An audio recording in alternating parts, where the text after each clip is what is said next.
In this video, I'll show you the process of writing emails that we've used to book over 10,000 B2B calls and generate over $10 million in revenue. Most people, when they think about cold email, they are focused on the small tactical details. Should I have a .com or .this or that domain? Should I have this CTA or that CTA? What should I have in my signature? While those move the needle, they don't move the needle as much as the actual angle and the idea of the email. What people usually do is they go out there and they have a company that they write the emails for. And they look at two things here. They look at first the niche and they look at the offer and they just mush these two things in together. They build a list of the niche and then they put the offer into the cold email and then they just launch it and then they don't get any results and they don't book any meetings. You are 100% right if you thought in your head, isn't that how it should go? Yes, that is exactly how it should go. And that is exactly how it will go later on down the line when you have your niche really well dialed in and you know exactly how your offer needs to look like and how you need to communicate your offer and what is the awareness and sophistication level of your offer. But for most companies, the gut wrench in reality is that their offer and their sales assets are not optimized for outbound. A company comes to you and they're like, hey, we want to do cold email. And they have never done cold email or outbound in the past. They have never reached out to a cold prospect with cold calling or with ads or with emails. They have never booked meetings through that. If you just take their offer and just target their most common niche, you might book 3, 4, 5 meetings, but you won't book 10, you won't book 15, you won't book 20, unless they have a really good offer. The reason why this happens is when you're reaching out to cold prospects and cold people who don't know you at all or don't know your client's company, what happens is the offer needs to be communicated better. Because if someone doesn't know you, they're not going to pay as much attention to you. When you're sending a cold email, or if the prospect doesn't know you yet, you need to be able to be efficient. You need to explain it that they understand it immediately. It needs to be straight to the point. It needs to address their current pain points, their current desires in a way and with terms and with language that they understand. You need to start testing different variations of cold emails, different offer variations. You need to start testing and exploring and seeing what really sticks. And in order to start testing cold emails, you of course need ideas. First thing you need to do is market research. And the second thing you need to do,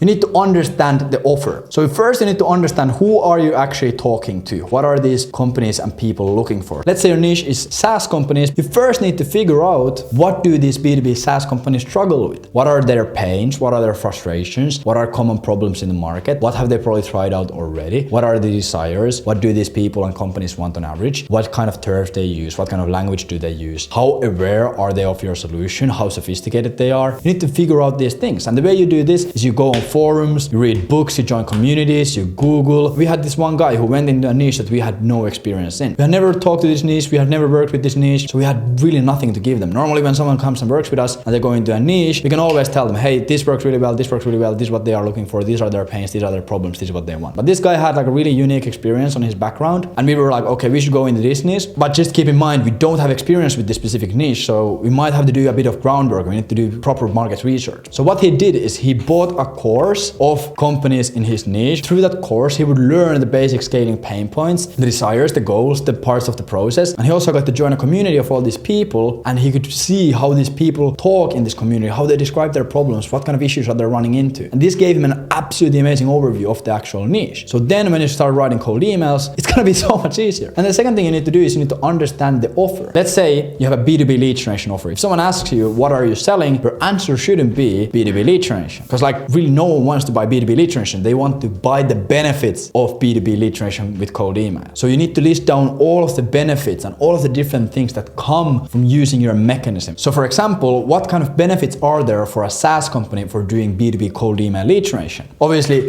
more revenue, more clients, more demos, data on the market. You can get rid of unproductive SDRs. No need to hire as many SDRs, the churn and burn job position, so there's no need to hire. No need to train and ramp up these SDRs because you don't need to hire them as much. You save money on all of these SDR associated costs from training and ramping and hiring and interviewing, etc. You get more predictability through outbound. Sales reps can focus on closing deals better. Working outbound machine increases enterprise value. I could keep on writing an endless amount of these benefits that comes from cold email B2B lead generation. That's like the first thing you have to do. You do market research, you understand who you're actually selling to and talking to, and you also understand what are you selling. And then what you do, you wait a day and then you write 5 emails. You do this again, you wait a day and then you look at these emails again. So in total you'll have 15 different emails. And then what you do, you wait a day and you go and you look at all of the 15 different emails you've written and you decide what are the best 3. Of course you won't know for 100% certainty, but the chances are is the first 5 that you're gonna write gonna be easy stuff. The second 5 is gonna be harder and the last 5 is gonna be super hard. You ran out of all of your ideas. ideas. So you might come up with some golden stuff there, or maybe they are absolutely garbage. So look at the 15 emails you've written and you think, with my knowledge of the market and with my knowledge of the offer, which ones do I think are gonna perform the best? And you pick those, and then you hone in the rest of the emails. And then you wait a day and you go and you optimize the rest of the emails, figuring out the subject line, figuring out the personalization, figuring out the call to actions, the PS lines, all of these small things. This is the structure that we use in 90% of our campaigns. We do subject line, quick question or something like this, question for a company, question about this. Then we do, hey, first name, personalization. Then we do offer plus guarantee. Then we drop a case study, soft CTA, signature, and a PS line. And this is pretty much the structure that you do. Like, this is the hardest part. This is where the money is made. Like, case studies, super straightforward. We took company X from state A to state B in this time frame. Soft CTA, would you like to explore this further? Signature easy, PS line, drop another case study or go more into a guarantee. Personalization, super easy. Do location-based personalization based on their city or based on their country. Use AI, whatever, doesn't really matter. But this is where the money is made. And then pretty much what you do is you create 3 different emails that you're gonna test. And the only thing you change is this. So one of the emails, for example, could be focused on increasing enterprise value through unlocking outbound for early stage SaaS companies. Hey John, we help early stage B2B SaaS companies increase their enterprise value by building these outbound machines that the investors really like. That could be email 1. Second one could be, hey, we help you save money through getting rid of unprofitable SDRs and their training and hiring and managing process. And then third one would be, hey, we increase your revenue through booking you a bunch of calls through cold email. And then you test those 3 and you see which one resonates best, and that gives you a baseline. And through that, you create actually $1 million